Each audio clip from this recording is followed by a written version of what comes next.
4 prej vendimeve që Hajrullah Çeku ka nënshkruar në cilësinë e ministrit më 1 prill 2025 e që i ka siguruar MAT, shihet se është bërë lëmsh me emrime.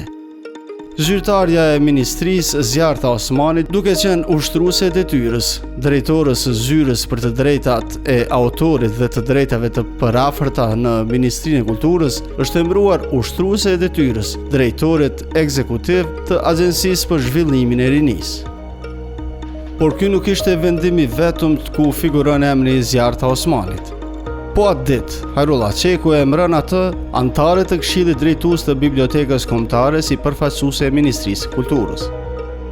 Hajrullah Çeku nuk është ndalë me kaq.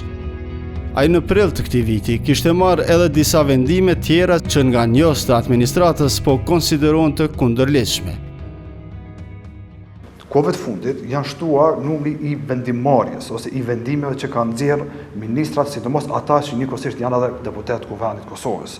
Ne jemi dëshmitarë që ka ministra që në seancën konstitutive të Kuvendit votojnë si deputet për themelimin e një komisioni të përkohshëm për procesin e votimit të fshehtë për zgjedhjen e kryetarit të Kuvendit dhe pas ditët të njëjtit kalojnë në cilësinë e ministrit dhe shkojnë në zyret e tyre dhe emërojnë zyrtarë të lartë publik. Për mua personalisht, vlerësoj që këto sjellje janë tërësisht sjellje arbitrare, jo ligjore dhe janë sjellje në kundërshtim me Kushtetutën e Republikës së Kosovës.